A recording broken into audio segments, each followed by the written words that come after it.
Sebagian besar orang masih menganggap IQ itu penting di dalam dunia karir, dan ya memang benar IQ itu penting.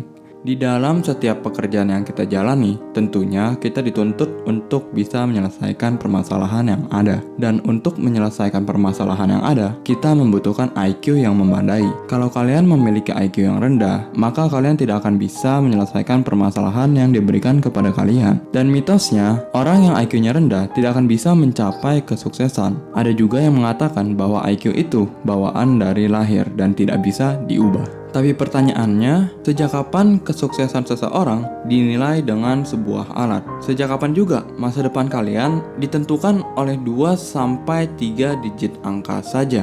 Dalam berbagai aspek kehidupan, termasuk dalam agama, penilaian seringkali tidak mencerminkan siapa kita sebenarnya. Sama juga dengan tes IQ. Hasil tes IQ bukanlah satu-satunya tolak ukur yang dapat mengukur nilai dan potensi seseorang, karena manusia adalah makhluk yang sangat kompleks. Dari sini, apakah kalian yakin masa depan kalian mau dinilai dengan sebuah alat saja? Ya, nggak masalah juga kalau kalian mau menjadikan tes IQ menjadi tolak ukur kesuksesan kalian. Karena pada dasarnya, IQ adalah suatu jenis kecerdasan. Dan layaknya sebuah kecerdasan, IQ juga dapat ditingkatkan. Jadi, bagaimana caranya kita meningkatkan IQ kita? Ada banyak sekali cara untuk meningkatkan IQ kalian. Bahkan kalau mau curang pun, kalian bisa melakukan tes IQ-nya sekali lagi aja, biar nilainya naik. Yang dimana mungkin ada juga yang melakukannya agar diterima kerja. Tapi di sini, gua akan memberitahu kalian 3 cara agar IQ kalian meningkat secara natural, yaitu yang pertama belajar, kedua menjalankan pola hidup sehat, dan yang ketiga pengelolaan stres yang baik. Oke, kita mulai dulu dari belajar. Kalau kita membedah tes IQ yang diberikan kepada kita akan menemukan bahwa tes ini menilai kita melalui 5 aspek. Mulai dari kemampuan verbal kita, di mana kita akan dinilai penggunaan bahasanya, kemampuan logis matematika dengan pola-pola yang diberikan, kemampuan spasial untuk memvisualisasikan dan memanipulasi objek, kemampuan memori kita, dan yang terakhir, ada kemampuan pemrosesan.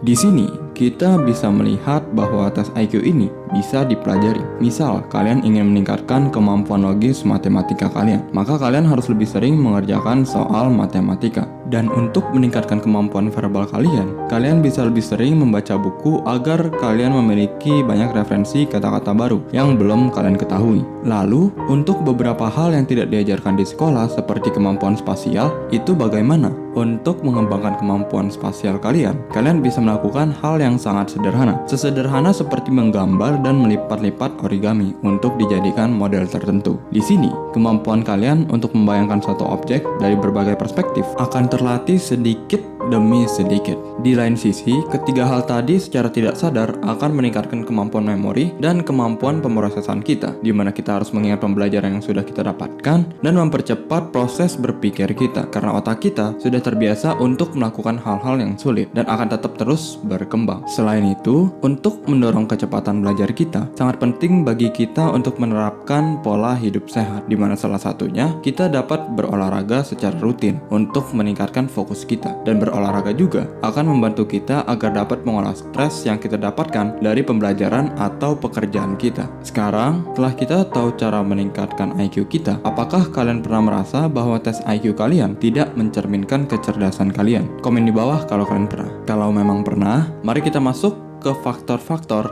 yang mempengaruhi validitas tes IQ.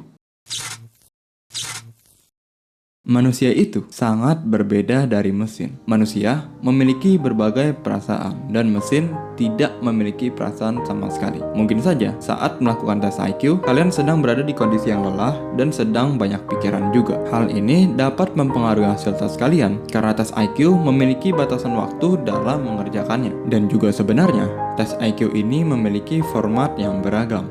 Seperti Stanford Binet Intelligence Scale yang menilai IQ kita dari kemampuan verbal, abstraksi, kuantitatif, dan memori jangka pendek. Dan juga ada Kaufman Assessment Battery for Children yang menilai IQ kita melalui kemampuan kognitif seperti pemrosesan simultan dan sekuensial. Tentunya masih banyak format tes IQ yang lainnya. Jadi, apakah menurut kalian tes IQ ini masih bisa dikatakan valid untuk menentukan kesuksesan kita? Sebelum kalian menjawab hal ini, menurut gua masih ada kecerdasan kecerdasan lain yang perlu kita bahas, yaitu EQ dan SQ.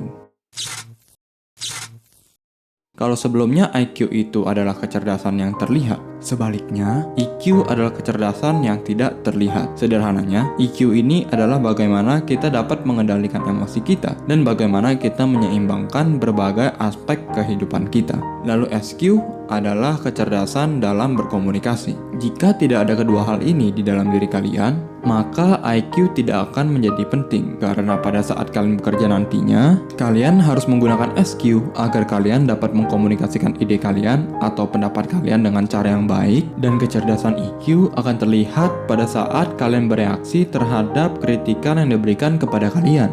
Bahkan kalau kalian tidak bekerja dalam tim pun, mungkin seperti influencer yang baru merintis dan pemilik usaha yang baru membuka usahanya, mungkin kalian sangat memerlukan SQ atau bahkan EQ. Karena kalian tahu sendiri, netizen Indonesia menempati urutan terbawah tingkat kesopanan digital pengguna internet se-Asia Tenggara dengan 76 poin. Yang berarti mungkin kalian harus siap menerima kritikan atau bahkan cacian yang dilontarkan oleh para netizen di negeri kita tercinta ini. Karena itulah orang-orang dengan pekerjaan pemimpin tim, pengajar, pekerja sosial, dan artis atau content creator lebih memerlukan EQ dan SQ dibandingkan IQ. Agar lebih jelas, kita bisa melihat Steve Jobs. Apple merupakan bukti yang kuat bahwa Steve Jobs memiliki EQ yang tinggi. Ia dikatakan mampu memotivasi dan menginspirasi orang-orang di sekitarnya. Bahkan dalam situasi yang dipenuhi tekanan pun, Steve Jobs juga tetap fokus dengan tujuan jangka panjangnya. Jadi mulai sekarang, kalau memang kalian tidak merasa pintar, cobalah keluar untuk mengobrol.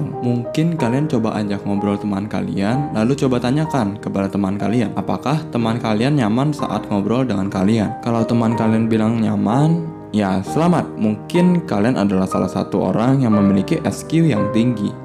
Terlepas dari penjelasan tadi, perlu diakui ada banyak faktor yang menyebabkan rendahnya rata-rata IQ di Indonesia ini, seperti sistem pendidikan yang diubah-ubah, pandangan terhadap kecerdasan, kurangnya literasi, lingkungan yang buruk, budaya korupsi yang memperlambat perkembangan masyarakatnya, dan bahkan ada yang mengatakan bahwa IQ rendah ini karena polusi. Ya, setiap orang memiliki alasannya masing-masing, namun yang terpenting bagi kita adalah kita harus tetap belajar dan mengembangkan kemampuan yang kita yakini. Karena Bapak Pencipta Energi pernah berkata bahwa jika kita menilai seekor ikan dengan cara dia memanjat pohon, maka ikan itu akan merasa bodoh seumur hidupnya. Dan selalu ingat, kecerdasan bukan hanya tentang angka di atas kertas kalian, tetapi tentang bagaimana kalian menggunakan pengetahuan kalian dan emosi kalian untuk menciptakan dampak nyata di dalam hidup kalian. Jadi temukan kekuatan kalian dan teruslah berjuang. Segitu aja untuk kali ini. Kalau kalian suka, jangan lupa like, comment, dan subscribe. Bye.